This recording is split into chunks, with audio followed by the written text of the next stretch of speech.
I just finished my sentence. We can finally be together. I picked up your favorite dessert. Are you trying to get me fat? Do you really think I want to eat cheap junk like that? Get lost, Cassius. You're a broke, jobless loser with a criminal record. Isabella's way out of your league. Isabella, where's this coming from? I'm about to be head of news at Mere Media. That's 20 million a year. I'm not wasting my time on gutter trash that can easily be sent back into the slammer at any moment. That's why you're breaking up with me? 6 years ago, you were the one caught red-handed with stolen goods. I took the fall for you. Blah, blah, frickin' blah. You volunteered. Nobody forced you to do it. Honestly, you're lucky that you got to sacrifice yourself for Isabella. Just stop with the sob story, Cassius. I know what you're really here for. A payout. Well, here. Take it. What you're seeing now is just the result. The real story happened long before this moment.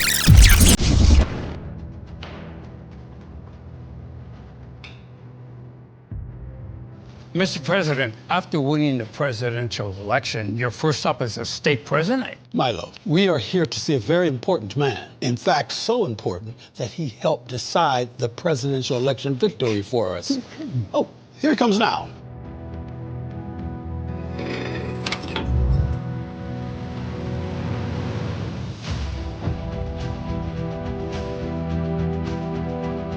Mr. S, it's an honor to finally meet you in person. After all, you helped decide the victory for the presidential election and single-handedly built the Enros Group from the ground up. So you were waiting for the most mysterious mastermind who built the Innis Group? You're waiting for the man who runs the most powerful financial empire, Mr. S. No worries, Donald. It wasn't a big deal. Besides, I've been meaning to take down your opponents for years. GAO Defense Systems. So is that why you went to prison 6 years ago? No. My girlfriend got into some trouble and couldn't let an innocent woman go to jail. Took the fall myself. I see. But I still don't understand. Your prison sentence ends tomorrow. Why go through a parole application just to get out one day early? Well, sir, 6 years ago, I promised that I would propose to my girl on this very day. I'm a man of my word. So, sir, I got a ride to catch. We'll keep in touch.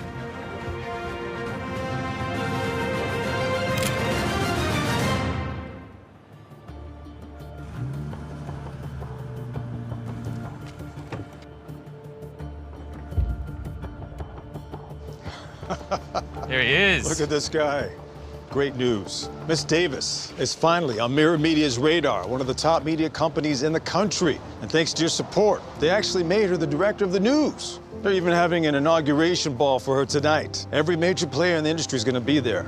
Isabella's always wanted to be a world-famous journalist. Warren, let's give her that final push tonight. I want you to personally deliver my exclusive interview rights to her at the gala.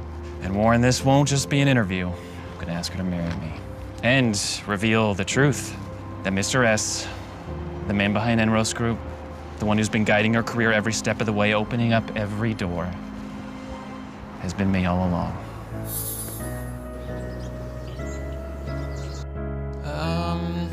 I'll have all the specials, please. All right, right away. Whether you like it or not, Fred, this marriage is happening. Really, Preston? We both know this marriage is just your play to swallow up my company, Mirror Media. So what if it is? I mean, this marriage is already a done deal. Both of our families have made that choice, and there is nothing that you can do about it. And your precious Mirror Media is as good as mine. You're mean! Stop yelling at my mommy! I don't want her to marry you! Shut it, you little bastard. Nobody asked you!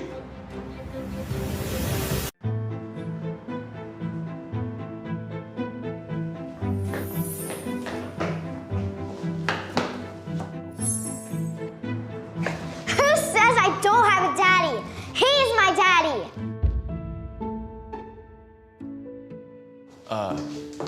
Kiddo, I think you might have me mixed up with someone else. Also, what are you talking about? Come back here. I'm so sorry, sir. She must have thought you were someone else. No, Mommy, I didn't get it wrong. He's my daddy. Hey, jerk. My dad's back now. You better watch out or he'll knock your teeth out. I told you to shut it, you little brat, or I will rip that mouth right off your face!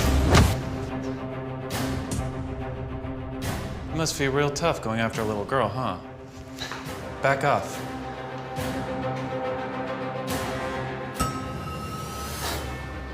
Who the hell are you? You know what, how about this? How about you stay out of it? Because it's none of your damn business. And Freya, how about you control your kid before she ropes in this street trash, fresh out of prison, who's wanting to play daddy? You know what, Preston? Who I marry is none of your business. But let me be clear. It will never be you. Fine, but I swear to you, Freya, I will make you regret those words, and you are not gonna like how this ends. Elsa's never known her father. She's put up with snide remarks her whole life. Maybe it's time I find her a dad. In one move, I could finally shut my family up and keep Mirror Media in my own hands. I know this might sound crazy, but you helped my daughter just now, and will you marry me? Be my husband? I know this sounds crazy, but I can make it worth your while. I can pay you $1 million a month and a Bugatti as a signing bonus. Ma'am, that is a very tempting offer, but I'm afraid I'm gonna have to turn you down. You see, I already have a girlfriend, and, well, I plan on proposing tonight. Is she prettier than my mommy? I am so sorry for her and my own reckless offer. Congratulations. I'm sure your proposal will go perfectly. Your dessert's ready, sir. Thank you. Wait, what? The top 3 media companies are teaming up against Mirror Media? And they're dragging my personal life into this? Who's behind this? It's Preston Norton. I double-checked. The Nortons are one of the most powerful families in the country. Easily the richest in the state. We're helpless against them. Preston, you son of... Broke her out of options. There might be one person left who could help us. The boss of Enros Group. Mr. S. They need my help. I know. We're nobodies to a guy like that, but reach out. Whatever he wants, I'll do it. Mr. Handsome, please save my mommy. Sorry for listening to your phone call, but maybe I can help. You? Consider it an apology for turning down your proposal.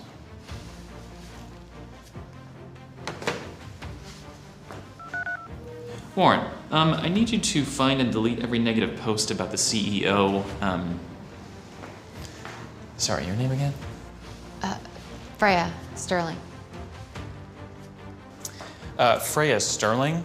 And scrub every platform clean of any smears against her or Mirror Media. And Warren, let's leak some dirt on the Nortons. Remind them who really runs things around here.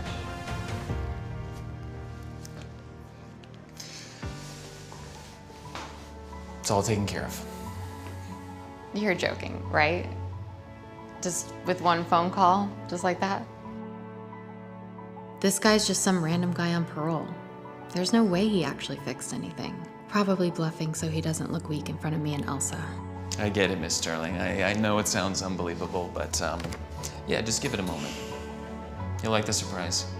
Oh, and yep, that's my cue. My girlfriend's here.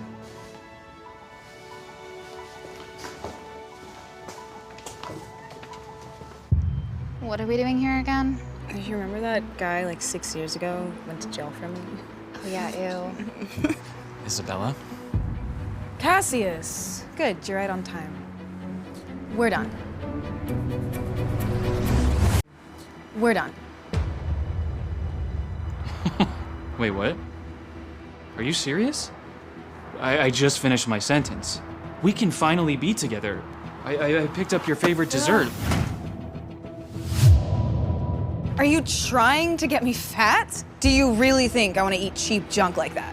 Get lost, Cassius. You're a broke, jobless loser with a criminal record. Isabella's way out of your league.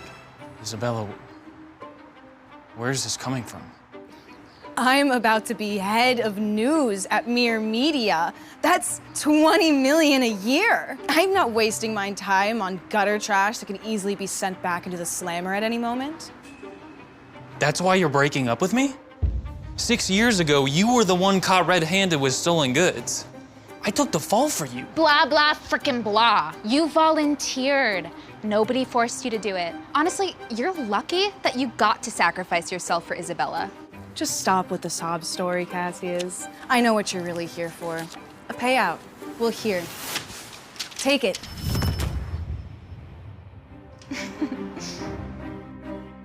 You think I give a shit about the money? Isabella, how do you think that someone with zero connections just stumbled their way into exclusive interviews year after year? Everything you have is because I worked my ass off to get here. I certainly didn't need any of your help. And whose help did you need, Isabella? You really want to know? Freya Sterling, CEO of Mirror Media. Freya, that's the woman I just helped.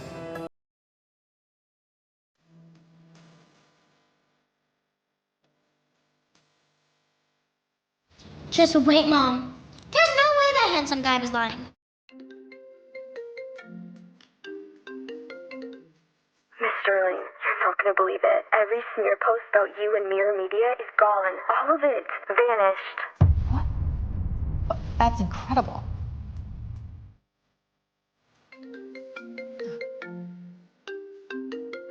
Brett, how did you get that dirt on my family? Our stock just plummeted 80%.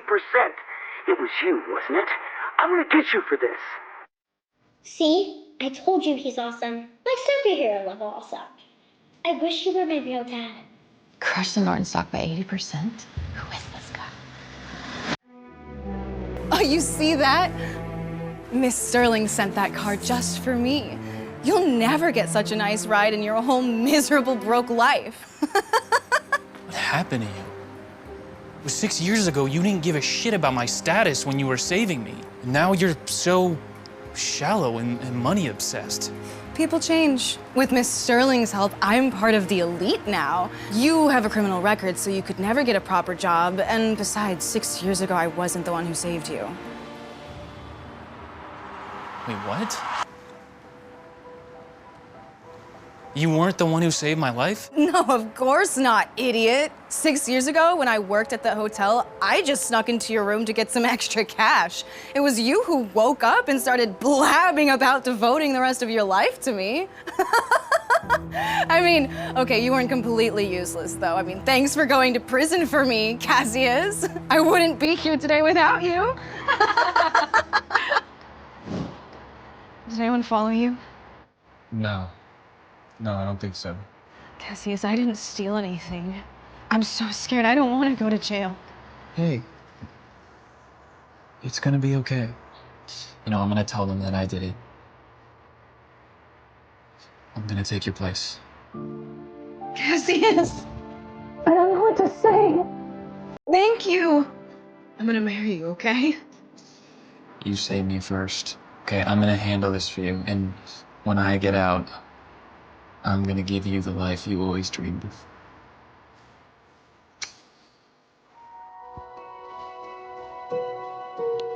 See you never, dumbass. So you lied to me. Oh, lied, please. I didn't make you do anything. And I don't know who rescued you. Probably some nobody I wouldn't let polish my shoes. Hey, what happened to you? Get your filthy hands off of me. I have a gala to get to. I'm done talking to you.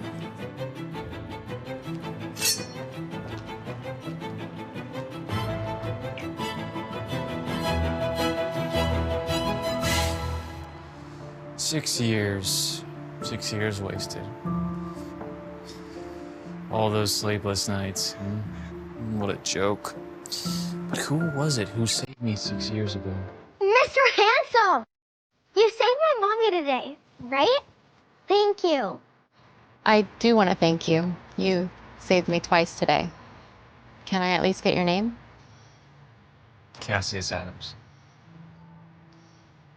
Handsome guy, where is your girlfriend? Did she dump you? Elsa, he's gonna propose. Nuh-uh. Look, his cake's on the ground. He totally just got dumped. Looks like we got a smart little detective, huh? My offer still stands. We could get married today, right now. Miss Sterling, As you can see, I'm just a convict on parole. Why would you want to marry me? You don't care about your public image? I don't care about that. You stepped in and saved 2 strangers today without hesitating. That's the kind of man that will build his own empire one day. And I'd be proud to stand by him, as a wife and a partner. Okay. I will marry you. And as your husband and Elsa's father, I promise that no one will dare harm you two ever again. Yay, I have a daddy!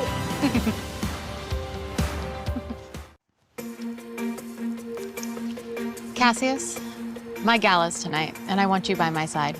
I've arranged a car and my stylist to help you look the part. I'm gonna meet up with you after I wrap up things in the office.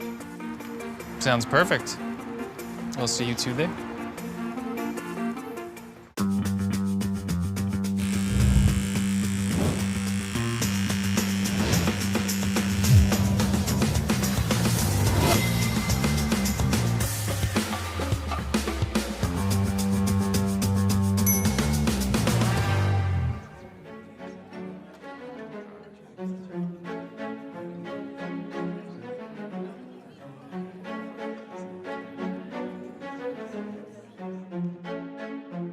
Congratulations, Miss Davis. Handpicked by Miss Sterling to lead Mirror Media's news division. And at such a young age. I'm so incredibly honored, and it's all because of Mrs. Sterling's belief in me. A toast to her.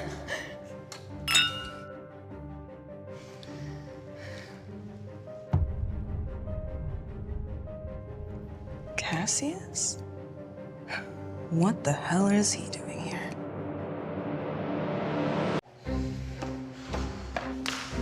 Cassius!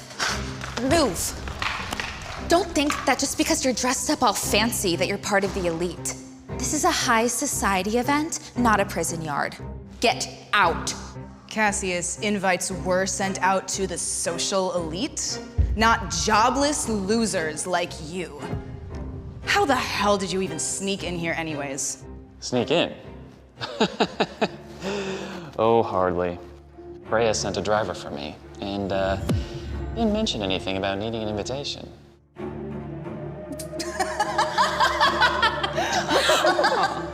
Okay, you've officially lost it. Do you actually expect us to believe that Freya personally sent you a driver to Isabella's gala? Are you nuts? Cassius, I don't know how to get it through your little head. We're done. Over. Why don't you just leave before I have to throw you out on the street? Oh, Isabella, I'm not here for you. And this is Freya's gala. And trust me, she does not mind that I'm here. Cassius, do you know who you're speaking about? Freya Sterling isn't just a CEO. She's the queen of news. How the hell would she know some broke loser who just got out of prison? Yeah, that's a good question. Why don't you ask her when she gets here?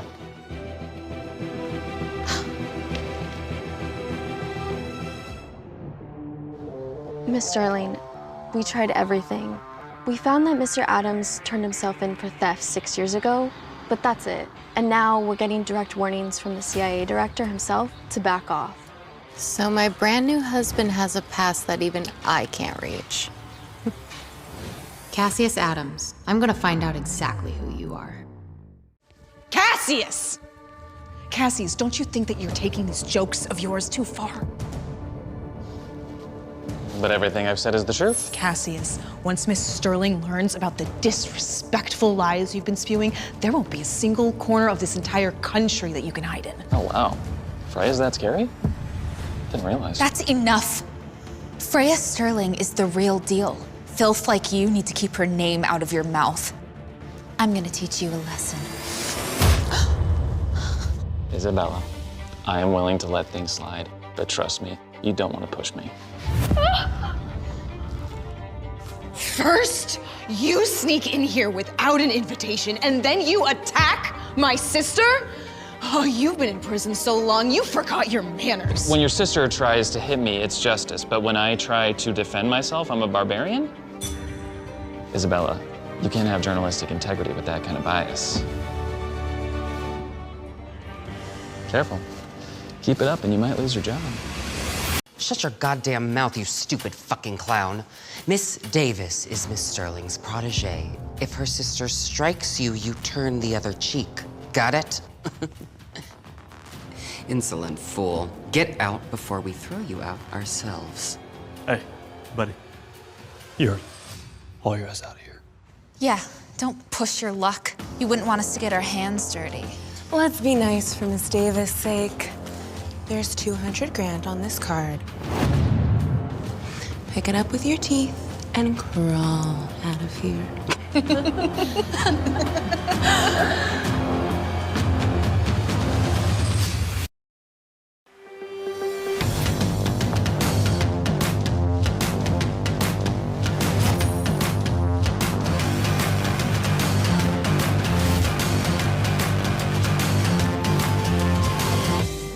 Did you hear her? She said, pick it up with your mouth, and we'll let you out in one piece. Yeah, how about no? Well, if you don't want to do this the easy way, then I'll... Isabella is just a little reporter who happened to catch Freya's attention. She really worth all this trouble? Why is all of high society swooping in to save her? You don't get it, you loser. I see that shackle on you. You're just another hobo out on parole.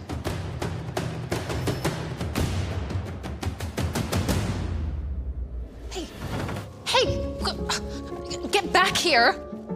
What are you doing?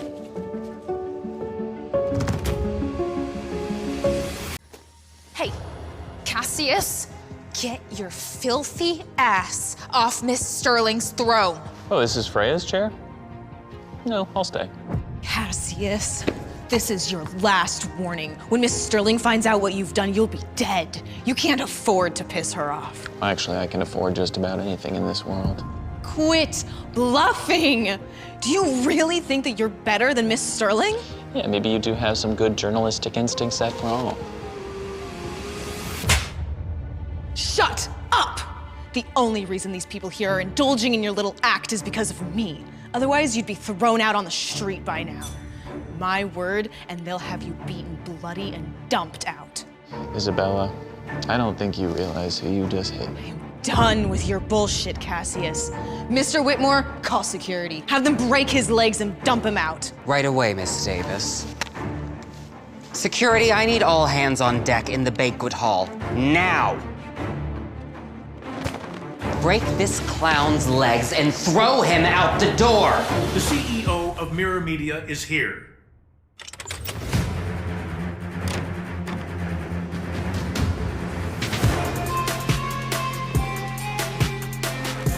Stop! Everyone believes time moves forward, second by second, day by day, a straight line from birth to death. That belief is comforting. It's also wrong. Time does not move forward. It repeats. And this story exists inside one of those repetitions. His name is Ethan Cross. Ethan wakes up every morning at exactly 6:17 a.m. The same pale sunlight, through the same cracked blinds. The same hum of traffic outside his apartment. The same unfamiliar sense that something is about to go terribly wrong. At first, Ethan thinks he's just exhausted. Then the repetition begins. The same woman drops her coffee at the subway entrance. The same child cries on the platform. The same announcement echoes through the station speakers, slightly distorted, as if reality itself is struggling to remember its lines.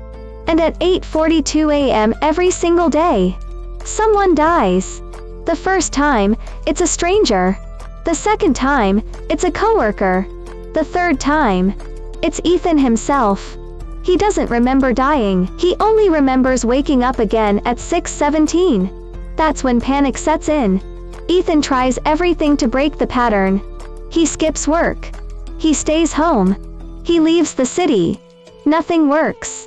No matter what he does, the day resets, and every reset ends in death. Weeks pass. Or maybe years. Time becomes meaningless when it refuses to move. Ethan begins documenting everything. Every word spoken, every event, every deviation. He maps the day down to the second, searching for a flaw in the system. That's when he notices something impossible. The loop is changing. Small details shift. A conversation lasts longer. A face appears where it shouldn't. And then, one morning, Ethan meets her, a woman standing on the opposite subway platform, staring directly at him, as if she recognizes him. She mouths 2 words. "Find me." The next reset, she's gone.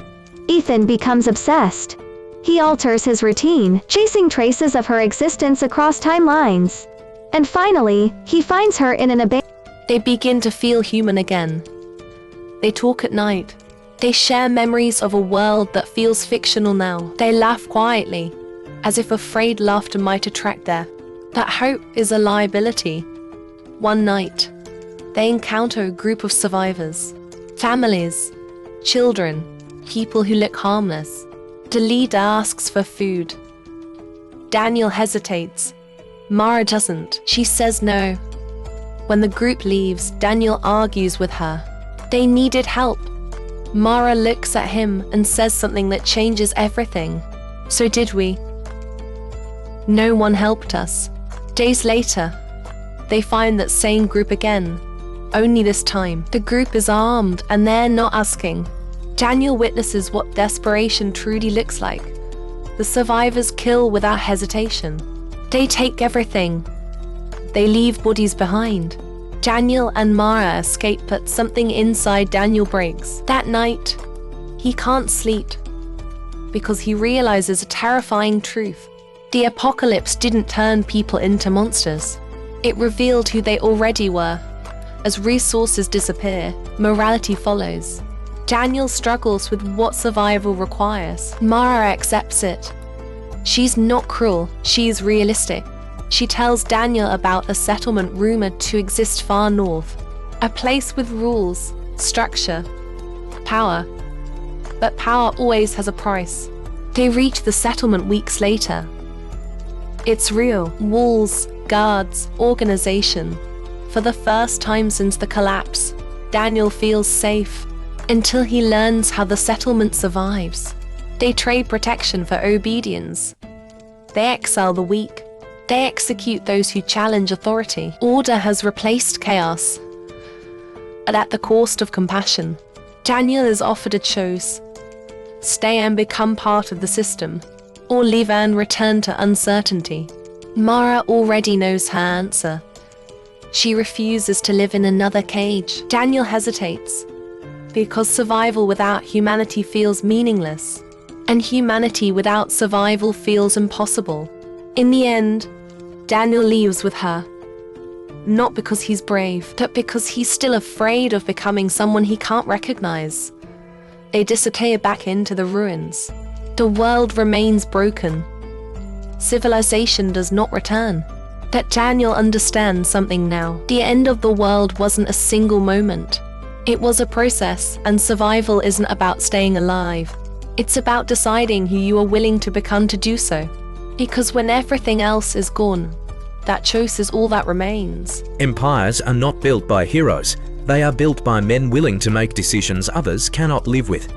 This story begins at the moment an empire starts to rot from the inside. The kingdom of Eldoria had ruled the continent for over 3 centuries. Its banners flew over cities, ports, and trade routes that fed the wealth of the entire realm to the common people. Eldoria represented order, stability, a promise that tomorrow would resemble today. But stability is fragile. And power, when inherited too long, forgets its purpose. King Alaric IV was dying. The illness did not announce itself dramatically. It weakened him slowly, stealing breath, strength, and clarity piece by piece. By the time the court acknowledged the truth, the question was no longer if the king would die but who would rule after him. Officially, the answer was simple: Prince Edric, the king's eldest legitimate son. Educated, polite, entirely unprepared, Edric had been raised in safety, shielded from bloodshed, taught diplomacy without consequence. He believed that words could still solve problems that had long since grown beyond language. The nobles smiled when he spoke, and sharpened their knives when he turned away. Unspoken among the court was another name. Kaelan, the king's bastard son, born to a woman erased from history. Raised far from the palace, trained not in books, but in war, Kaelin had bled for vengeance.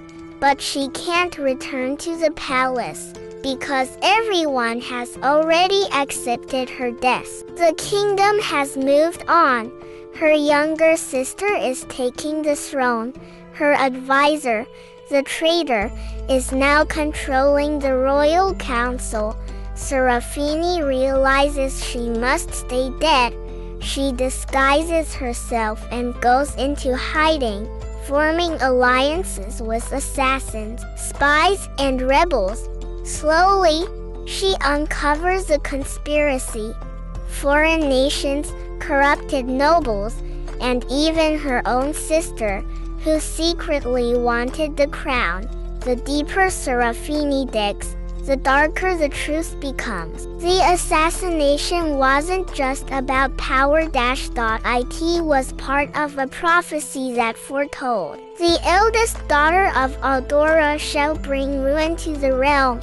The kingdom didn't want to kill her out of hate. They killed her out of fear. But Serafini isn't the monster the prophecy claimed. The true monster is the person who forged the prophecy in the first place, and she plans to reclaim everything stolen from her, her crown, her kingdom, and her fate.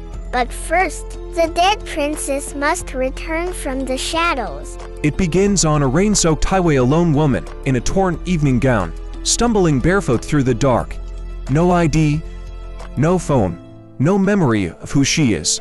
But within the next hour, the world will learn her name, because this woman is none other than Evelyn Ardent, the missing heiress of $1 trillion empire, presumed dead for 10 long years. The story opens with a small-town sheriff answering a call about a confused stranger wandering near the county border.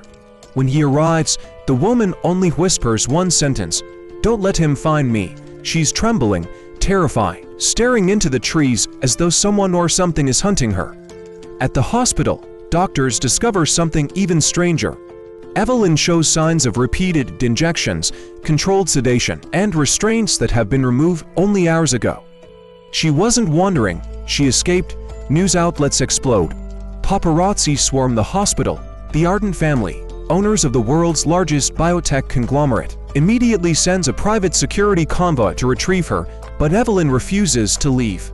She says her family isn't trying to rescue her, they're trying to silence her.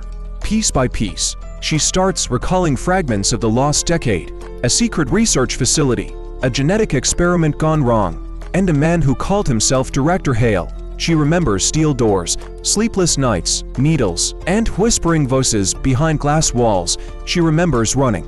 Just as Evelyn begins cooperating with investigators, a mysterious fire erupts in the hospital's east wing. Security footage shows masked intruders cutting the power. Their target, Evelyn, with alarms blaring. The sheriff grabs her hand and escapes through a back stairwell. But they're too late. The Ardent family's private strike team has surrounded the building. Cornered, Evelyn suddenly remembers why she vanished in the first place. She wasn't kidnapped, she was the experiment. And the secret locked in her DNA is worth more than any life on Earth. In a maximum security prison buried deep in the desert, a single inmate sits in total silence. No visitors, no calls, no contact with the outside world. And yet, every week, he sends anonymous letters predicting violent crimes before they happen. Every detail, every name, every timestamp always correct. His name is Dr. Adrian Wolfe, once the world's most brilliant behavioral scientist. Calls him the Ghost King because no one knows how he rose to power. And those who try to investigate disappear. Damien takes Lydia's trembling hand. The priest asks, "Do you take this woman?" Damien answers before the priest finishes, "I do." Lydia is stunned. She protests, screams, tries to run, but the guards hold her still. Damien leans close, voice dangerously calm. "Say the words, Lydia." I don't," he whispers into her ear. "If you don't marry me, the Hale family will not live through tonight." Terror grips her heart. Shaking, Lydia barely forces the words out. I do. The moment the ceremony ends, Damien kisses her lightly, almost mockingly. Congratulations, Mrs. Blackthorn. Lydia is taken to a black limousine and driven to Damien's fortress-like estate. But here's the twisted part. Damien doesn't touch her, doesn't speak to her. He simply tells her, "You will stay here, you will obey my rules, and you will never leave." But Lydia refuses to be a prisoner.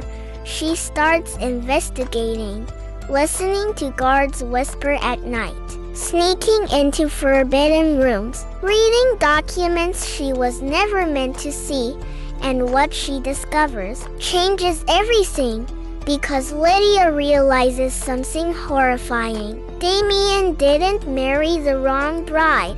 He married the right one. Lydia was the daughter of a secret bloodline, a lineage connected to an ancient fortune, a political prophecy, and a deadly secret her parents hid for decades.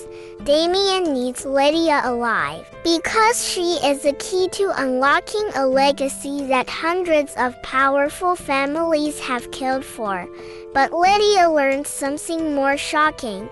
Her childhood fiancé, Ethan, the man she thought loved her, was actually part of the conspiracy to sacrifice her. He knew she was destined to die at 24. He pretended to love her only to keep her compliant. Damien didn't kidnap her. He saved her. But salvation comes with a price. Lydia now belongs to the most dangerous man alive, and Damien has no intention of letting her go. Not after he discovers something even he didn't expect. He is falling in love with her. And when the Ghost King falls in love, entire empires burn. Super long English drama narration #2. The woman who found a baby on her doorstep and realized it was hers. This story begins on a quiet winter morning. Snow blankets the street. The world seems peaceful until a single cry breaks the silence. A woman named Claire Rivers, a hard-working emergency nurse, opens her apartment door and finds a baby basket sitting in the hallway. Inside it, a newborn girl wrapped in a blanket embroidered with Claire's own initials ... at first. Claire thinks it must be a mistake, a prank, some kind of tragic abandonment. But then she sees a note, a single line written in trembling handwriting. "Please protect our daughter. They cannot know she survived." Claire freezes. The handwriting looks disturbingly familiar because it looks like her own. Impossible, insane. But the more Claire examines it, the more certain she becomes. She wrote this note, or someone who knew her handwriting perfectly. But Claire has never been pregnant, never given birth, never even been in a long-term relationship ... So how could this baby be hers? As Claire holds a baby, a wave of foreign memories hits her. Images she doesn't recognize, faces she's never seen, hospital rooms she's never entered. Every night, the memories grow stronger. A surgery she didn't remember, a man she never met, a hospital bed where she was unconscious. Claire begins digging into her past and uncovers a horrifying truth. 3 years ago, she was involved in a major accident. She was unconscious for 2 days. Doctors claimed she suffered only mild injuries, but that wasn't true. During those missing 2 days, Claire was used as a surrogate test subject for a fertility experiment led by a secret organization seeking to create genetically perfect children. Claire was selected for her medical resilience, They implanted a fertilized embryo into her body, monitored the early pregnancy, then removed the fetus covertly before she woke. Claire was never meant to know, never meant to remember, but the baby was supposed to be destroyed. Someone inside the organization betrayed them and saved the infant, placing the child on Claire's doorstep as a last chance for survival. Now, a powerful corporation is hunting for the baby. They will eliminate anyone who stands in their way. Claire must run, hide, fight. She becomes a fugitive, protecting a child she never planned for, yet feels an unexplainable bond with. The twist: the baby begins showing abilities far beyond a normal infant. Rapid learning, unusual awareness, and neurological patterns never documented before. Claire realizes the company wasn't trying to create the perfect baby. They were trying to create the perfect weapon. And now, they will do anything to reclaim it. Super long English drama narration #3. The princess who escaped her own funeral. This is the story of a princess who attended her own funeral. Her name is Serafini Aldora, the firstborn heir to the Aldora kingdom, known for her intelligence, beauty, and unmatched talent with diplomacy. But political enemies feared her. They needed her gone. The night before her coronation, Serafini is poisoned by her most trusted advisor. Her pulse stops. Her body grows cold. Doctors declare her death. The nation mourns. Her father falls to his knees. A grand royal funeral is prepared. Thousands gather to see the princess one last time. But here's a twist. Serafini wakes up inside her coffin, paralyzed, unable to scream, yet fully conscious. A rare toxin was used, one that mimics death flawlessly but wears off within 24 hours. Serafini fights with every ounce of strength. The sarcophagus cracks open. She crawls out, gasping for air, covered in funeral flowers. Her first thought isn't fear. It's vertebrae. Marcus told himself it was temporary. Everyone does. That's the lie that keeps the machine running. Years past, Marcus became reliable.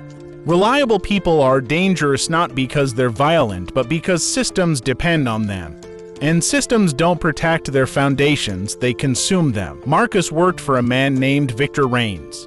Victor didn't look like a crime boss, he looked like a consultant. Calm voice, clean hands, always polite.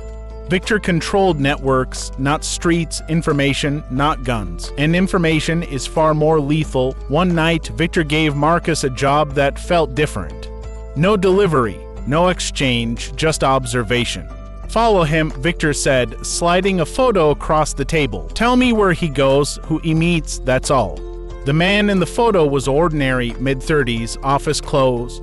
Forgettable face, Marcus followed him for 3 days. On the 4th day, the man noticed. That's when everything changed. The man confronted Marcus in a subway station, crowded, loud, impossible to disappear in. You shouldn't be here, the man said quietly. Marcus froze because the man wasn't afraid.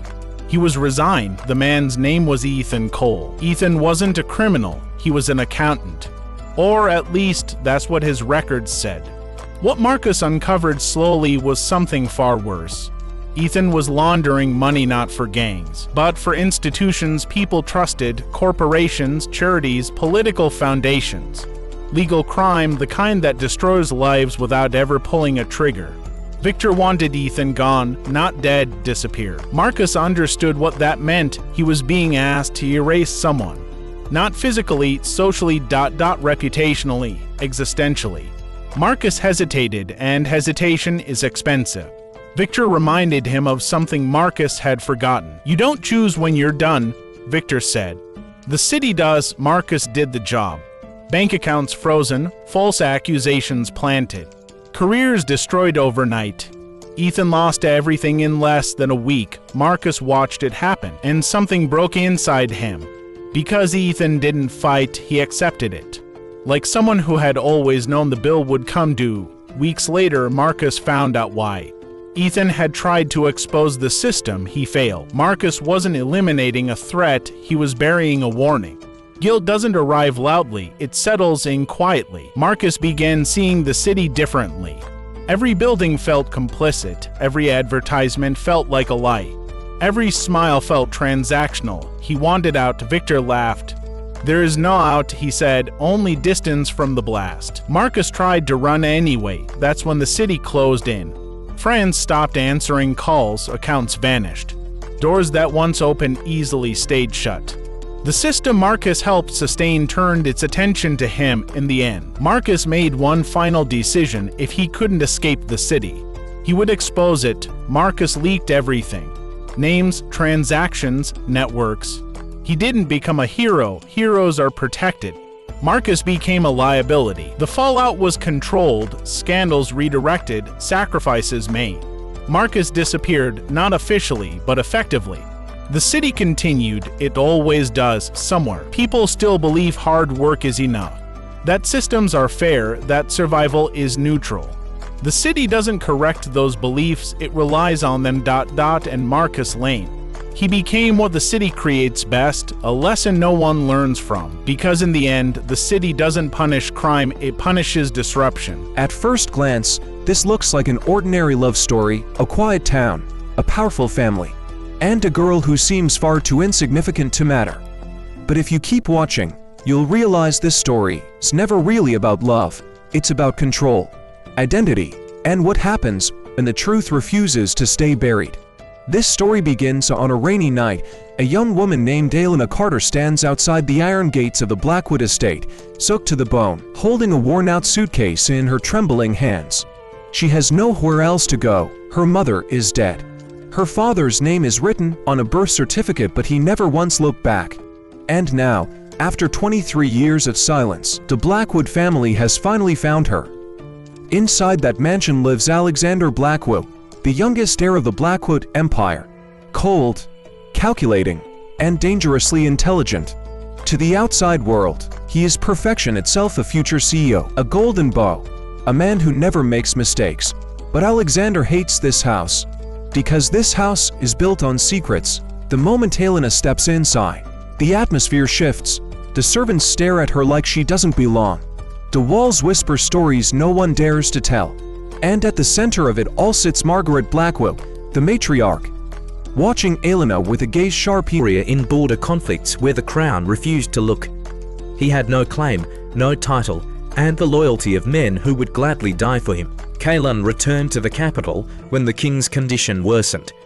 His arrival unsettled the court, soldiers straightened their posture. Servants whispered, nobles avoided his gaze. Because Kaelan did not beg for acceptance, he did not ask for permission to exist, King Alaric summoned both sons to his chambers. What was said inside those walls was never recorded. But when Kaelan emerged, his face was heavier. And when Edric followed, his hands were shaking. The king died 3 days later. The coronation was swift to swift. Edric was crowned beneath banners still smelling of funeral incense.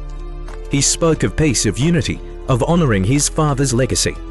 The crowd cheered, the council plotted. Within weeks, the cracks began to show. Border lords withheld taxes, trade guilds demanded privileges.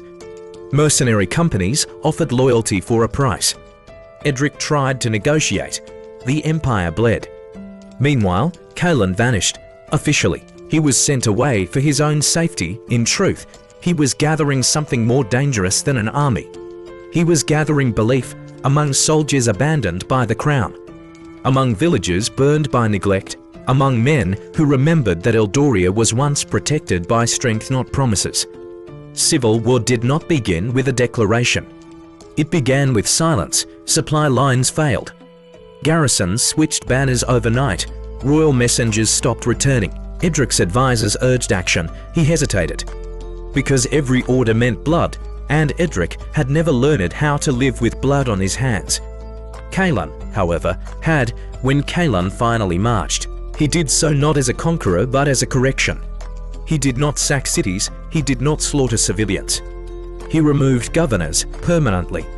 Each execution carried a message: loyalty is earned, neglect is punished. The people did not fear him, they followed him. Inside the capital, paranoia took hold. Allies betrayed allies, councils fractured. Edric trusted fewer people each day. When Kaelan's forces reached the gates, the city did not resist. The final confrontation took place in the throne room. Two brothers, one crown, Edric pleaded, Kaelan listened. And then he spoke the truth Edric had never wanted to hear. You were raised to rule a kingdom that no longer exists. Edric offered the crown, Kaelan refused. Because Kaelan did not want power given.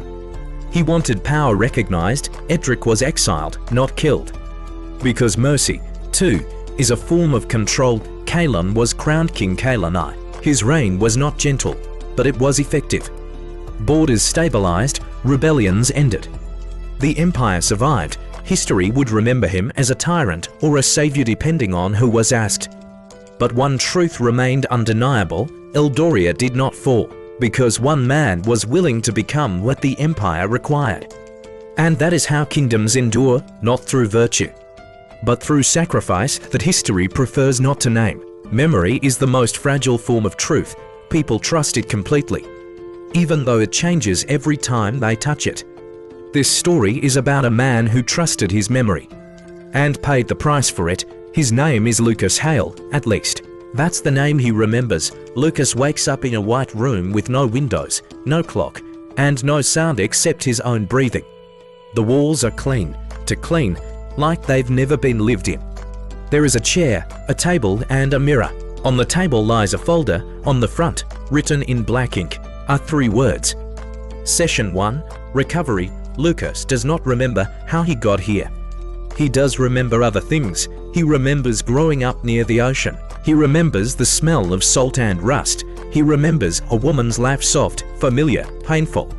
But when he tries to hold on to these memories, they slip, like dreams dissolving after waking. The mirror activates. A voice fills the room. Calm, professional, emotionless. Lucas Hale, the voice says. If you are hearing this, the procedure has begun. The voice explains that Lucas volunteered for an experimental treatment designed to repair severe psychological trauma. Memory fragmentation, dissociation, identity confusion. Lucas doesn't remember agreeing to anything, but the file says he did. According to the records, Lucas experienced a catastrophic event 6 months ago. Something so severe that his mind fractured to protect itself. The treatment is simple. They will help him remember session by session, memory by memory. At first, the memories seem harmless. A childhood bicycle, a high school classroom. A rainy afternoon spent waiting for someone who never arrived. Each session ends with exhaustion and a dull ache behind his eyes. Between sessions, Lucas notices something strange. Some memories feel planted. To clean, to complete. Real memories are messy, inconsistent, emotional. These are not. During session 4, Lucas asks a question. What happens if I don't want to remember? The voice pauses. That will not be necessary. That answer stays with him. As the sessions continue, the memories grow darker. A car accident, flashing lights, someone screaming his name. Lucas feels guilt but cannot identify why. In session 7, he sees blood on his hands. In session 8, he sees the woman again. Her name is Evelyn. She is smiling at first. Then she is crying. Then she is not moving. Lucas wakes from the session screaming. For the first time, the voice sounds uneasy. You are progressing faster than expected, it says. That night, or what he assumes is night, Lucas studies the mirror and notices something impossible. His reflection is delayed, only slightly, but enough. In session 10, Lucas lies. He says he remembers everything. The voice responds instantly, that is incorrect. And the room changes. The walls darken. The temperature drops. The voice stops pretending. Lucas Hale does not exist, it says. That is when the truth begins to surface. Lucas was not a patient, he was a construct. a personality assembled from fragmented memories belonging to multiple individuals. A psychological container designed to hold guilt, trauma, and responsibility that no single mind could bear. There was an incident, a classified incident, one that resulted in dozens of deaths. The people responsible could not live with what they had done. So they split the memory ... and buried it inside Lucas. Lucas was created to forget so others could sleep.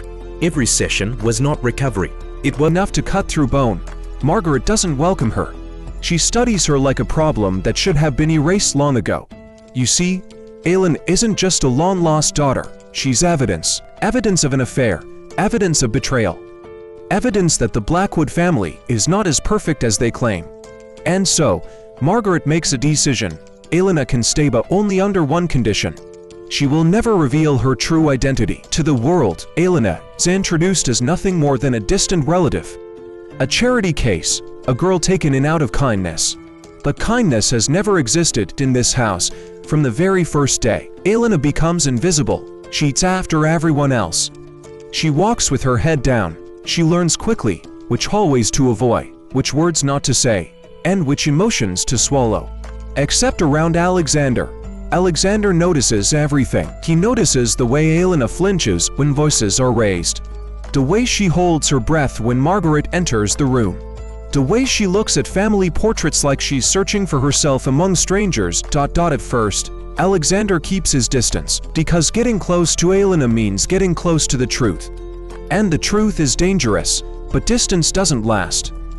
Late one night, Alexander finds Aylin in the library, asleep at the desk, a stack of old documents scattered around her. She's been searching, digging, asking questions she shouldn't. That's when Alexander realizes something terrifying. Aylin doesn't just want acceptance, she wants answers. And answers could destroy everything. As days turn into weeks, tension builds. Aylin overhears conversations that weren't meant for her ears. She sees the cracks in the Blackwood Empire, shady deals, silent threats, alliances built on fear instead of loyalty. Meanwhile, Margaret grows increasingly hostile. Because Margaret knows something Aylin doesn't. The Blackwood family didn't lose Aylin by accident. She was erased on purpose. Years ago, when Aylina's existence threatened the inheritance line, a decision was made. Money changed hands, records disappeared. A woman was paid to vanish with her child. But the child survived, and now she's back. The closer Aylin gets to the truth, the more dangerous her position becomes. Servants are fired overnight. Security tightens. Even Alexander is warned to stay away from her. But by then, it's already too late.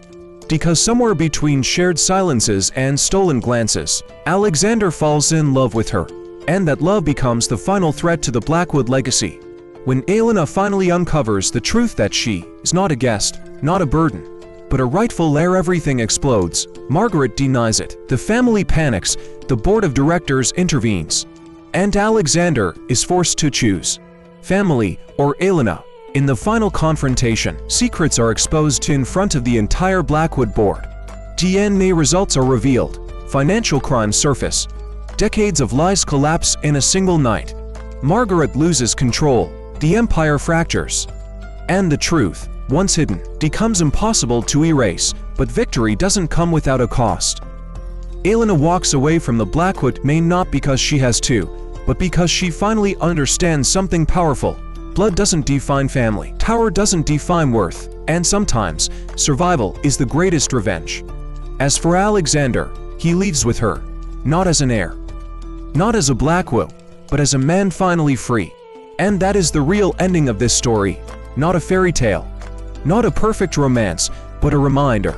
No matter how deeply the truth is buried, it always finds a way back to the surface. The bride who married the wrong man.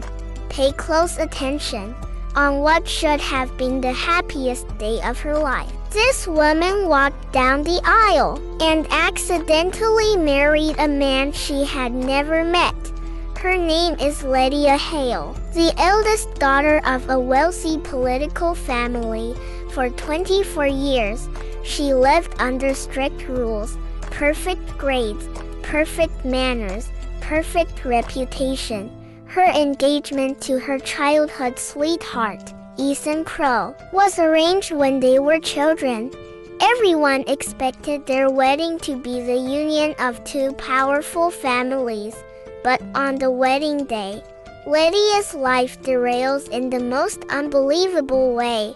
Moments before the ceremony, Lydia is kidnapped by masked men, thrown into a black SUV, and drugged with something that makes her head swim.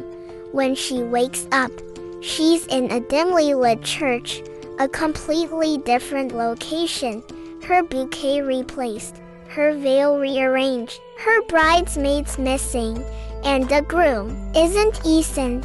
Standing at the altar is a cold, devastatingly handsome man with gray eyes as sharp as winter steel. A man Lydia has never seen in her life. His name? Damien Blackthorn, the most feared underground king in the entire eastern region, leader of the Blackthorn Syndicate, a man whose reputation can silence even the bravest criminals. Everyone now serving a life sentence for the murder of his own research team. The authorities call him a monster, the media calls him a prophet. But today, for the first time in 13 years, the prison warden unlocks his cell door because the latest letter predicts something far worse, the downfall of the entire country. According to his message, within 72 hours a catastrophic event will strike the capital, orchestrated by a clandestine group known as the Phantom Circuit.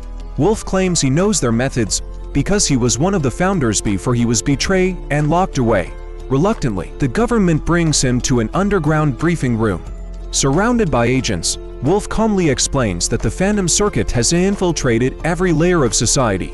Politicians, CEOs, military analysts, even the justice system that put him away. Their goal is simple: collapse the nation from within and rebuild it under their own secret charter. But here's the twist. Wolf says he didn't predict the attacks, he designed them. Years ago, his research focused on mapping collective human behavior, identifying how crowds, governments, and entire populations react to fear. The Phantom Circuit stole his work and weaponized it.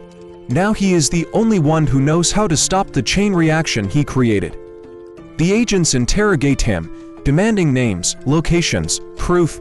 Wolf only smiles. "Let me out," he says, "and I'll catch the monster you're chasing. Because I built him." But before they can decide whether to trust him, all the lights in the facility go out. Emergency lock slide shot. A distorted voice echoes through the speakers. Adrian Wolf is not to be released. Terminate the asset immediately. The government realizes something horrifying. The Phantom Circuit knew their every move. Someone in the room is a traitor, and Wolf may be the only one who can tell them who it is. On the night of her wedding, under the glow of fireworks and champagne, the bride suddenly vanished, not kidnapped, not murdered.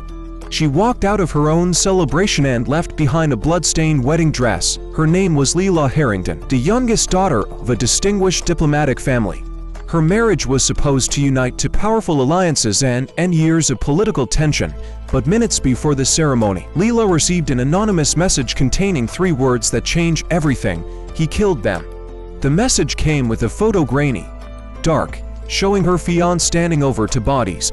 Leela didn't understand it at first, until she recognized something in the picture. The necklace belonging to her missing childhood friend, Iris. While guests laughed and danced, Leela went to confront her fiancé in his private suite. What happened next remains a mystery. Security cameras caught silence, no screams, no struggle. Just Leela walking out alone, carrying her shoes, trembling as if she had seen the devil himself. She was last spotted leaving through the garden gate. Hours later, her wedding dress torn and soaked in blood was found at the edge of a river. But there was no body, no footprints, no signs of drowning. Investigators soon discovered something more disturbing. Leela had been collecting files for months, documents exposing a covert diplomatic operation, blackmail letters, untraceable bank transfers, and a hidden list of high-ranking officials involved in an off-books political assassination program. The final page of her journal reads, "If I disappear, it's because I finally know the truth." The groom denies everything. The families cover up the scandal. The world moves on. But days later, a message appears on a secure server belonging to an international whistleblower group. A video thumbnail, a familiar face, Leela Harrington alive. And she's ready to expose the truth about the man she almost married. In the heart of a neon-lit metropolis, people still talk about the night a billionaire vanished into the slums and left his entire empire to a homeless stranger. It wasn't charity, it wasn't madness, it was revenge calculated, cold. And 10 years in the making, the billionaire was Marcus Vail, founder of one of the world's most powerful tech corporations. Brilliant, ruthless, untouchable, but few knew that behind the skyscrapers and luxury, Marcus lived with a secret. He was running from a crime he didn't commit. 10 years ago, someone framed him for an illegal weapons program. The board forced him out, stripped his legacy, and left him with nothing. Marcus clawed his way back, rebuilt his fortune, and created a shadow network devoted to finding the traitor. But instead of confronting them in a boardroom, Marcus designed a different plan. He befriended a homeless man living under a bridge, a quiet, intelligent veteran named Sam who once studied engineering before life tore him apart. Marcus gave Sam food, shelter, friendship. And then, one night, Marcus offered him the unthinkable. Take my identity, take my company, become me. Sam thought it was a joke until men in suits arrived with documents, transfers, and biometric scans proving it was real. Overnight, the bidder became the new owner of Vail Technologies. Overnight, Marcus Vail no longer existed because Marcus had discovered something. The traitor who destroyed his life was someone inside his own family. Someone who watched his downfall with a smile. By erasing himself and handing over his empire, Marcus created the perfect trap. The traitor would strike again assuming Sam was Marcus. And when they exposed themselves, Marcus would emerge from the shadows with evidence, truth, and vengeance. But the plan took a deadly turn. Sam was attacked within 48 hours. Marcus's old enemies resurfaced. And a mysterious organization called the Seventh Protocol began hunting both men. The world now thinks Marcus Vail is dead, but in the underbelly of the city, he's watching every move, waiting to reclaim the life stolen from him. Abandoned research facility buried beneath the city. Her name is Dr. Mara Levin. She isn't surprised to see him. In fact, she's been waiting. Mara explains the truth slowly, because the truth is fragile. Years ago, humanity learned how to bend time. Not travel through it, but loop it. The technology was designed to prevent disasters. Reset the day. Fix the mistake. Save millions, but the loop had a flaw. Memory leakage. Some minds were resistant to resets. Ethan was one of them. Not by accident, but by design. Mara tells him something that shatters his identity. Ethan didn't fall into the loop. He volunteered for it. In the original timeline, a global catastrophe occurred at 8:42 a.m., a chain reaction that wiped out entire cities. The loop exists to stop it. And Ethan is the fail-safe. Every death he experiences resets the system. Every loop brings humanity one step closer to survival. The cost. Ethan's life. Over and over again. He was chosen because he agreed. Because he believed one life was worth saving millions. But something went wrong. Mara fell in love with him, and love was never part of the equation. As Ethan remembers fragments of his original self, the weight becomes unbearable. He wasn't trapped. He was sacrificed. The final loop approaches. The system is stabilizing. The disaster can be prevented permanently. But only if Ethan stays inside the loop forever. Mara gives him a choice the system never allowed. End the loop, and let the catastrophe happen. Or disappear, so the world can continue. At 8:41 a.m., Ethan stands at the center of the city. For the first time, time does not feel heavy. It feels clear. He makes his choice. When Ethan opens his eyes again, it isn't 6:17 a.m. Time moves forward. And somewhere in the world, people live normal lives, never knowing the man who died infinite times, so they could have a future. The loop is gone. But the echo remains. Because even when time forgets, sacrifice never truly disappears. The world did not end in fire. There were no explosions, no dramatic speeches, no final warning reported on the news. The world ended quietly. It ended with empty shelves, with unanswered phone calls, with doors that stopped opening. By the time people realized something was truly wrong, society had already collapsed. This story begins 6 months after that collapse. His name is Daniel Mercer.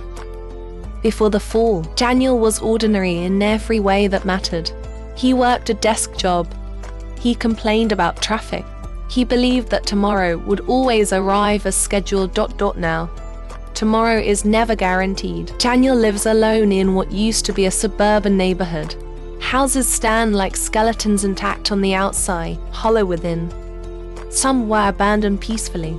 Others still carry marks of violence on their walls. Every morning, Daniel follows the same routine. He wakes before sunrise. He checks the perimeter. He counts his supplies. Canned food, bottled water, a handgun with limited ammunition. He keeps track of everything because forgetting is dangerous. In this world, mistakes are fatal. The collapse wasn't caused by war, or climate, or even disease. It was caused by silence. One day, systems stopped responding. Power grids failed. Financial networks froze. Supply chains broke down with no explanation. Governments issued statements, then stopped speaking altogether. No enemy ever appeared, and that terrified people more than any invasion could have. At first, neighbors helped each other. They shared food. They shared information. Then supplies ran low. That was when kindness became conditional. Daniel remembers the exact moment he stopped trusting people. It was the day he watched a man beg for water and then pull a knife the moment Daniel turned his back. From that day on, Daniel survived by one rule: never assume innocence. Months pass, seasons change, the world grows quieter. One afternoon, Daniel hears a sound he hasn't heard in weeks. Footsteps, careful, measured, not desperate. Someone knows what they're doing. Daniel hides inside his house, watching through a cracked window. A woman enters the street, carrying a backpack and a rifle slung across her shoulder. She moves like someone who has survived longer than most. Her name is Mara. They don't trust each other. Trust is expensive now. Their first conversation is short. Their weapons remain visible, their distance carefully measured. But survival favors cooperation.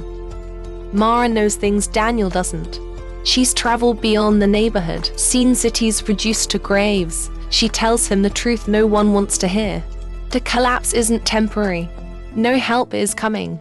The world people remember is gone. Together, they form an uneasy alliance.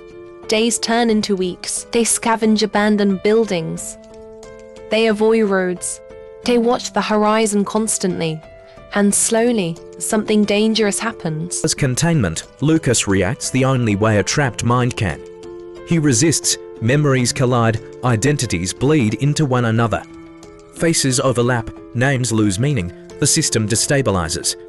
The voice becomes desperate. If you continue, the construct will collapse. Lucas asks one final question. What happens if I collapse? Silence. Then the answer. Then the truth returns to those who created you. Lucas understands now he was never meant to survive. He was meant to carry the burden forever, so he makes a choice. In the final session, Lucas stops resisting. He embraces every memory, every scream, every order given. Every life lost, the room begins to fracture. The mirror shatters, and when the system fails, Lucas feels something new. Peace, not because the pain is gone, but because it no longer belongs to him alone. When the facility goes dark, alarms echo through empty halls elsewhere. People wake up screaming from dreams they don't understand. Memories return, guilt returns. Lucas Hale disappears, but the truth does not. Because memories, no matter how deeply buried, always find their way home. Cities don't sleep, they pretend to, but they never really do.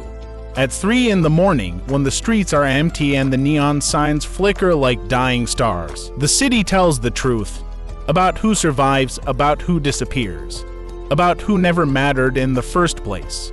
This story belongs to one of those people. His name is Marcus Lane. Marcus is not a criminal by ambition. He is a criminal by erosion. Piece by piece, the city wore him down. Marcus grew up in the kind of neighborhood people only remember when something goes wrong. His father worked himself into an early grave. His mother learned how to survive by staying quiet. The city taught Marcus its first lesson early. Effort does not guarantee escape. Marcus was smart, not brilliant, not exceptional. Just smart enough to notice patterns, to see how things actually worked. He watched men who followed the rules struggle. He watched men who broke them thrive. By the time Marcus was 25, the decision had already been made for him. He started small, running packages, delivering envelopes, asking no questions. In the underground economy, silence is currency. Marcus was good at being silent. The city rewarded him with money that disappeared as quickly as it came: rent, medical bills. Debts inherited from a family that never caught. It begins on a rain-soaked highway, a lone woman in a torn evening gown, stumbling barefoot through the dark. No ID, no phone, no memory of who she is. But within the next hour, the world will learn her name, because this woman is none other than Evelyn Ardent, the missing heiress of $1 trillion empire, presumed dead for 10 long years. The story opens with a small-town sheriff answering a call about a confused stranger wandering near the county border. When he arrives, the woman only whispers one sentence: "Don't let him find me." She's trembling, terrified, staring into the trees as though someone or something is hidden on her. At the hospital, doctors discover something even stranger. Evelyn shows signs of repeated injections, controlled sedation, and restraints that have been removed only hours ago. She wasn't wandering. She escaped. News outlets explode. Paparazzi swarm the hospital. The Ardent family, owners of the world's largest biotech conglomerate, immediately sends a private security convoy to retrieve her. But Evelyn refuses to leave. She says her family isn't trying to rescue her, they're trying to silence her. Piece by piece, she starts recalling fragments of the lost decade, a secret research facility, a genetic experiment gone wrong, and a man who called himself Director Hale. She remembers steel doors, sleepless nights, needles, and whispering voices behind glass walls. She remembers running. Just as Evelyn begins cooperating with investigators, a mysterious fire erupts in the hospital's east wing. Security footage shows masked intruders cutting the power. Their target, Evelyn. With alarms blaring, the sheriff grabs her hand and escapes through a back stairwell. But they are too late. The Ardent family's private strike team has surrounded the building. Cornered, Evelyn suddenly remembers why she vanished in the first place. She wasn't kidnapped, she was the experiment. And the secret locked in her DNA is worth more than any life on Earth. In a maximum security prison buried deep in the desert, a single inmate sits in total silence. No visitors, no calls, no contact with the outside world. And yet, every week, he sends anonymous letters predicting violent crimes before they happen. Every detail, every name, every timestamp, always correct. His name is Dr. Adrian Wolfe, once the world's most brilliant behavioral scientist, now serving a life sentence for the murder of his own research team. The authorities call him a monster. The media calls him a prophet. But today, for the first time in 13 years, the prison warden unlocks his cell door, because the latest letter predicts something far worse: the downfall of the entire country. According to his message, within 72 hours a catastrophic event will strike the capital, orchestrated by a clandestine group known as the Phantom Circuit. Wolfe claims he knows their methods because he was one of the founders, before he was betrayed and locked away. Reluctantly, the government brings him to an underground briefing room. Surrounded by agents, Wolfe calmly explains that the Phantom Circuit has infiltrated every layer of society: politicians, CEOs, military analysts, even the justice system that put him away. Their goal is simple: collapse the nation from within and rebuild it under their own secret charter. But here's the twist: Wolfe says he didn't predict the attacks. He designed them. Years ago, his research focused on mapping collective human behavior, identifying how crowds, governments, and entire populations react to fear. The Phantom Circuit stole his work and weaponized it. Now he is the only one who knows how to stop the chain reaction he created. The agents interrogate him, demanding names, locations, proof. Wolfe only smiles. "Let me out," he says, "and I'll catch the monster you are chasing. Because I built him." But before they can decide whether to trust him, all the lights in the facility go out. Emergency locks slide shut. A distorted voice echoes through the speakers. Adrian Wolf is not to be released. Terminate the asset immediately. The government realizes something horrifying. The Phantom Circuit knew their every move. Someone in the room is a traitor. And Wolf may be the only one who can tell them who it is. On the night of her wedding, under the glow of fireworks and champagne, the bride suddenly vanished. Not kidnapped. Not murdered. She walked out of her own celebration and left behind a blood-stained wedding dress. Her name was Lila Harrington, the youngest daughter of a distinguished diplomatic family. Her marriage was supposed to unite to powerful alliances and end years of political tension. But minutes before the ceremony, Lila received an anonymous message containing 3 words that changed everything: he killed them. The message came with a photo, grainy, dark, showing her fiancé standing over 2 bodies. Lila didn't understand it at first until she recognized something in the picture, the necklace belonging to her missing childhood friend, Iris. While guests laughed and danced, Lila went to confront her fiancé in his private suite. What happened next remains a mystery. Security cameras caught silence. No screams. No struggle. Just Lila walking out alone, carrying her shoes, trembling as if she had seen the devil himself. She was last, spotted leaving through the garden gate. Hours later, her wedding dress, torn and soaked in blood, was found at the edge of a river. But there was no body. No footprints. No signs of drowning. Investigators soon discovered something more disturbing. Lila had been collecting files for months, documents exposing a covert diplomatic operation, blackmail letters, untraceable bank transfers, and a hidden list of high-ranking officials involved in an off-books political assassination program. The final page of her journal reads, "If I disappear, it's because I finally know the truth." The groom denies everything. The families cover up the scandal. The world moves on. But days later, a message appears on a secure server belonging to an international whistleblower group. A video thumbnail. A familiar face. Lila Harrington, alive, and she's ready to expose the truth about the man she almost married. In the heart of a neon-lit metropolis, people still talk about the night a billionaire vanished into the slums and left his entire empire to a homeless stranger. It wasn't charity. It wasn't madness. It was revenge, calculated, cold, and 10 years in the making. The billionaire was Marcus Vail, founder of one of the world's most powerful tech corporations. Brilliant, ruthless, untouchable.